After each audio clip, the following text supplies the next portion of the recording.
Jacqui-Lee Pryce for Shadowboxruk UK, here with the boss man, Charlie Sims. How are you? I'm doing great, thank you. First card, Origins of a New Dawn, this Friday at the York Hall, with all the great talent being promoted by two of the best in the business. If it can be easy to be overlooked, was that kind of the impetus for you developing this card? Yeah, I think, you know, when you look at all the major platforms out there, and Queensberry and Matchroom definitely spearheading that right now, you kind of have to if you're going to get in the game, you kind of have to look at them and say, right, well, what are we going to do different, and how are we going to do things differently? I don't have the resources that they have. I don't have the money that they have. I don't have the fighters that they have. So this was just about coming in with a completely different angle, being in our own lane, and creating something that really fits, which, in my opinion, in the middle. It's not a small hall show, and it's not a major platform. So we've bridged the gap, and that's why when this came around, when we announced it, when we started launching it, Matchroom, Queensberry as well, kind of came forward and said, can we use your platform for some of our fighters too? And that's why you've got names like George Liddard, Jimmy Saints, Maisie Rose Courtney, Shannon Ryan, Carol Tuma from Queensberry. You know, all of them guys have boxed on big platforms, and they're not going to go all the way back to small hall shows to stay active. They would rather probably wait their time and wait for their opportunity to go on a big show. But we've created something now that is allowing these fighters, these contenders, to come on and not drop all the way back, but also give themselves a platform to go forward again. And whilst we're doing that, the beauty of all of this is storytelling, and kind of giving our fighters the airtime and the environment and the platform to sit and tell their story. Because I think, and I've been around big shows for a long time, when you're at these big events, big press conferences, big names, some of these guys get a little bit overlooked, and that isn't what they come into boxing to do. They're not just here to be good boxers, they're here to kind of showcase their character, and that's kind of what we as audience, you as media, that's what you love. You love people who are characters, and we're just trying to express that a little bit more with our fighters on our platform. It's interesting that you say that, number one, we're not trying to compete with the big boys because we haven't got the money, number one. But also that seeing that gap in the market, you've talked about within this press conference, talking about the importance of telling stories. And I understand that 3-act concept that you've talked about because I'm an actor. But also you've got the podcast, again, nicking my ideas. But I like it. I like the fact that you are giving these kids the platform. You know, how much are you enjoying hearing their stories? What a privilege is it for you to hear their stories? I love it. Like, you know, I love boxing, first of all. So when you kind of, I mean, look, the biggest part of this isn't just about storytelling. It's about going on a journey. And I think we've got some brilliant fighters over the years who have been open enough and expressed enough. People like Darren Barker, Tony Bellew, Carl Froch, all these big names. But we only see the back end of their stories, you know, when they become world champions. The beauty of this is you're going to get behind people like Jimmy Saints, George Liddard, Maisie Rose, all of their names at the beginning of their journeys. And hopefully as we go through the different chapters, from Origins to Destiny to Legacy, the final chapter, we're going to say, yeah, I remember that night at York Hall. That was brilliant. And I remember coming to the council chambers at Town Hall Hotel, and I remember listening to you tell your story. And that's what this is about. This is about going on a journey together now. And that's what I think boxing's lacking. I think it's very fast-paced, big event, global event. And I just think we need to just ground ourselves, remember who we are, what built British boxing, and get our fighters the platform to tell their stories. This sport is like no other. This isn't a team event. We don't come to watch you know, boxers in a team like we do on football and NFL or basketball or whatever. This is an individual sport, and it's not just based on talent. This is based on character. You're absolutely right. I think the only people that would have seen those journeys in the past are boxing people like ourselves, or people that were involved on the amateur scene. So I commend you that you are taking the time to build your platform off of stories. Of course you want to have good talent. Of course you want to have great shows and successful shows. But the storytelling, and especially with social media, it's going to be the thing that's on point, isn't it? 100%. And like, not every fight needs to be a brilliant fight because it's a world title fight. I've watched many brilliant fights, even at the York Hall, where I've seen fighters fight for the British title, area titles, and I remember those fights purely because I had a connection and a relationship with the fighter or the moment of the night. And that's what York Hall does to you. That's what a fighter does to you when you get to know their story. And that's what I'm just trying to implement moving forward. I want my fighters, doesn't matter how good you are, doesn't matter what level you get to, I want you to be able to be relative. I want people to be able to connect with you. And when they watch your fight, it means something to them. I think I used Bivol Beterbiev as a brilliant example in another interview. Brilliant fight, two of the best of our era, undisputed, amazing. Couldn't get it done previously because of politics and finances. His Excellency got it done, brilliant. We still don't know anything about him, is the reality. Not enough. So when I watched their fight, I loved the fight. I said it was brilliant. I'm going to watch number 2, but I want to know a little bit more about him. And they're just two examples. There's so many people like that in our industry. I think also it's because of who they are as individuals. I think it's also their background, their culture, that they're maybe not as flamboyant. But I absolutely agree. We don't know. Again, like I say, unless you are, a real deep boxing person that goes away, researches, those stories aren't being told. And we found it a little bit on our show. People are not comfortable being in front of the camera. It's not a comfortable thing to do, sticking a mic in somebody's face and asking them loads of questions with a light shining on you. It's not an everyday thing that people wake up and do. So when you do it, there has to be kind of this familiarity to it, a comfortableness. You have to feel like you can open up and express yourself to somebody. You as an actor will know how that feels. Me as somebody who's been in front of the camera knows how that feels. So when you're talking to these fighters, I turn the camera off, I turn the light off, I turn the mic off, and I just sit with them and I just say to them, look, we're going to have a very nice conversation, relaxed, as if we're two old mates catching up. I'm going to ask you some questions. You're going to know all the answers because they're all going to be about you. And nobody knows you better than you. So when I do ask you the questions, just flow with me and just take your time. Don't regret the interview and walk away from it and say, oh, I wish I'd have said this in the interview, or I wish I'd explained this a little bit more. Take your time, be comfortable. And I think you felt it as we were sitting there doing those interviews. It's not easy. There's people watching you. The spotlight's on you. But you warm them up, and as you warm them up, they get better and better as they go along. And I think everybody did brilliant today. But that's because we've spent a lot of time with these guys and girls over the last few weeks, in their comfortable environments, in their gyms, at their homes.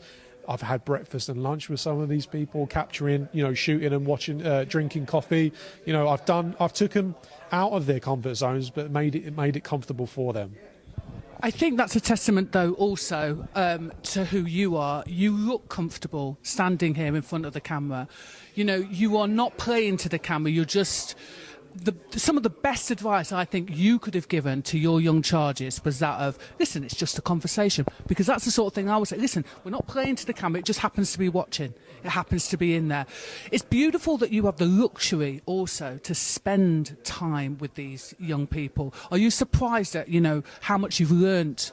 Did you think you knew them before versus how much you've learnt about them in the last, few weeks? Yeah, I think the fighters have been a bit surprised because a lot of the content, particularly in build up to this show, I've shot it and edited myself.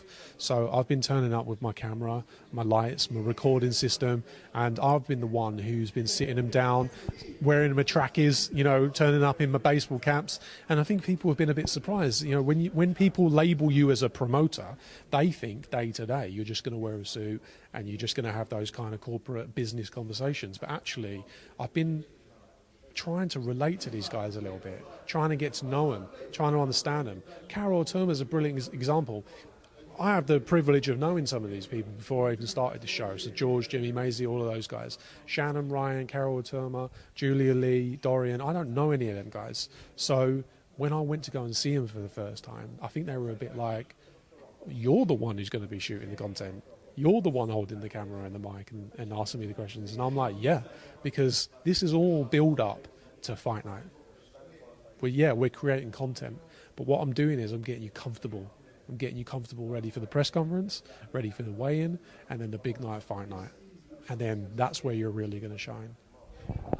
You're lucky though, you've got someone editing for you, I'm sure. Or do you do it yourself? I do it myself. Let me tell you, I sat up until midnight last night doing a video. That Carol Toma one, the YouTube video we just put out, that took me until midnight to do. So I respect anybody who edits their own videos, because it's not easy, and trying to run an event as well is very difficult.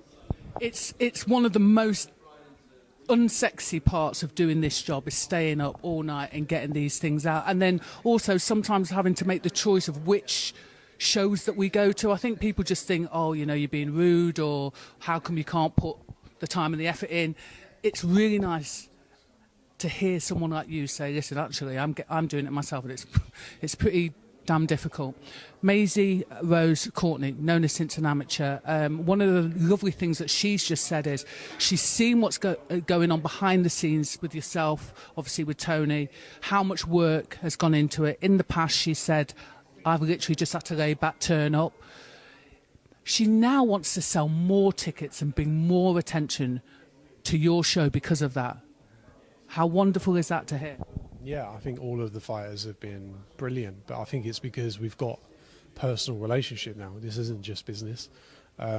Spoke to Maisie a couple of nights ago, and she said, you know, there's a few things on her mind, and we spoke about it, and that didn't come from a business point of view. That it was just personal, and I want to walk into all of these events with knowing what I feel like they're my friends, or you know, people that I actually care about.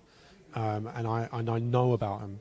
You know, I think part of the presser today was we wanted to do it a little bit differently. I'm not saying we've completely reinvented the wheel, but I think with the top table thing, it's so fast paced. Like bam, bam, bam, question, one, answer, and the answers are all the same. You know, how's your preparation been? Oh yeah, it's been great. You know, and I think what we tried to do today was to sit somebody down, look at them in the eye, which you don't get to do on a top table, ask them questions about their profession, who they are outside of boxing, a little light-hearted one at the end, what can't you live without, what don't we know about you, just to give us a little moment of this person's not just an athlete or somebody who's a superhero, they're a real person. And that's what we're trying to do, just trying to engage the audience to let them know that these people are real. They've got real feelings, real emotions. They just happen to be very good at fighting. It's interesting because I do think there was one aspect of this press conference that you did do that was a little bit different to other people. A lot of people are scared to talk about past journey in terms of losses. I thought you handled that with such grace. But also, it is an important part of the journey, isn't it? For somebody who's had a loss, not to let that loss define them. It is, and I think it's actually important that our platform respects and also supplies these people the opportunity with bouncing back. And we've seen that with Shannon Ryan, we've seen it with Maisie Rose. There's no shame in rolling the dice on a big show. You know, they both went for glory, they both fell short, just short. And now they've got an opportunity to bounce back, go back to the gym. Shannon Ryan's got a new team, she's been improving. Maisie Rose has changed her preparation, come back and get a win under their belt, show us what they've been working on, and then look at 2025 for a big fight. That's what both of them girls want, that's what they both deserve, but they got to bridge the gap now. You know, when you do lose, traditionally you go all the way back, and sometimes you have to wait and wait and wait. And I think for people like Shannon and Maisie who fought in the summer, they might not get an opportunity to get back on a big show until the next quarter of next year. So now they've got a platform. It's going to be showcased live on DAZN. People are going to be watching. Give yourself the opportunity to be the best version of you. Come on here, tell us your story. Tell us how you've took that loss, how you've changed, how you've improved, and what you're going to do about it. And then show us it on Friday night. So when it does come round to 2025, you get a knock on the door for that big title shot, you're ready. It's interesting because I think Maisie did say that, you know, the loss is not going to define me. I think it's slightly easier for females to take a loss and to come back. I think that's just the way of the scene for the females. But what I think those two girls did do, which a lot of people don't do is they brush themselves off and they got straight back onto social media, because I think it's very important that if you are on social media for the wins, that you should be on social media for the losses too. Yeah, 100%. Social media is a brutal but a beautiful tool if you want to use it for that. They're both on socials. They're both, in my opinion, role models for the sport. I think they're going to bounce back. See you later, guys. I think they're both going to bounce back big, and I want to see both of them girls in the biggest fights. I think they're both capable of doing something great. Big personalities, very different, but like, you know, just big personalities. When you sit down with Shannon, she's lovely. I've spent some really good time with her, and Maisie's just this big personality that I think she needs her own TV show. But she's brilliant, and I really want to see her bounce back, because she deserves to be on a big platform. It's funny you talk about her needing her own television show. So, number one, you're obviously from a boxing family. It runs through your veins. You're now a boxing promoter. You are a manager as well, are you not? But you were the creator of the House of Sims, were you not? So, with that said, you know, firstly, where do you get that work ethic and drive from? That's the first thing. Yeah, I think I've kind of been a bit of a creative person for a long time, and I've always enjoyed writing. So writing concepts and formats the same way I wrote this concept in this format. I like putting pen to paper, putting my ideas down, and the House of Sims concept just came up one day. You know, I was sitting in my spare room just jotting down ideas and wrote that concept, and went on to make a great show, got bought by Netflix, and it was very successful. But for me, that was a project that lays in the past, and now we have to look forward to the future. And I wrote Huge Boxing's format, you know, the chapters, and this is my pure focus right now. You know, making sure that our fighters get the platform that they deserve, and let's get on our journey with them and go and watch them. Where does that spirit come from, though? I don't know. I think when you've got the creative bug. You just have to sit there and write, and I think I've written loads of things. By the way, you're just talking about the couple of things that actually came to fruition, because I've got a lot, like stacks of stuff. But maybe we'll see in the future, maybe not. Maybe it will just get left in the archives. But when you're a creative person, you can't sit down for very long. I've tried to, you know, have holidays and breaks and time out from work, and you just always seem to find yourself back writing. And I think writing for me has probably been my biggest tool for success in terms of anything that I've tried to do. If I write it out, I can envision it, but bringing it to life is the one thing that we all love to do. It's interesting because people think, especially with writing, that it's just like, oh, you must be a one-hit wonder and there isn't time and effort, and, you know, you have to get up and be motivated every day to do that sort of thing. You know, we are seeing, you know, some of your ideas come to fruition. If you were to write a concept around Maisie Rose Courtney, what would that be? Or are we going to keep that a secret for now? I would like to see her have her own reality TV show. I think she'd be hilarious. But Maisie's, she's brilliant, and she's been a brilliant addition to our gym. First female in our gym, and I just wouldn't have it any other way, because every time you sit with her, whether it's in private or whether you're doing something publicly, she just has this aura around her that you just can't help to warm to. And I think she's gone on a bit of her own journey. She's kind of, that loss set her back, and not just professionally, but I think personally it set her back, and she's been a bit vocal about it. I think she'll feel like she can express it a bit more maybe after Friday's out of the way and she gets a win under her belt. She'll probably come out and talk about it a bit more, but she's been brave enough to accept it, and she's going to come back firing, and maybe we'll see the House of Maisie Rose at some point. I like that, the House of Maisie Rose. You better trademark that now. It's out there. You better trademark it. Just lastly, if you had your Christmas list, what would be the 5, you know, dream wishes on that Christmas list? I don't know, you know, because Christmas, like, this is going to sound pretty bad, but I'm a bit of a Scrooge at Christmas. I don't have a Christmas tree. I don't know. Like, I'm just not really. I do it, but like, I'm just a bit over it. I just really enjoy the food process, to be honest. I like having all the Christmas food, and it goes on for a couple of days afterwards. But I don't know, like, I'm a pretty simple guy as well, so I like just chilling out at home.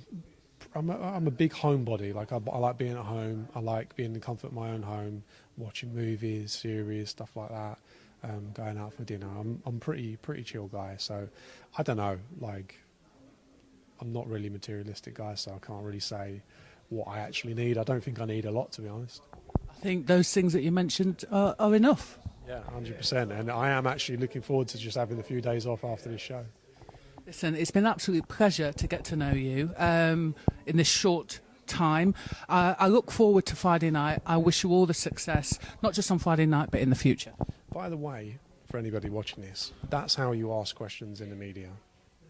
That's how you get good stories out of people, the way you've just done that. So credit to you. Like keep your style, because that's what's going to help drive our sport. People getting to understand people. And I've really enjoyed the interview, so thank you for your time.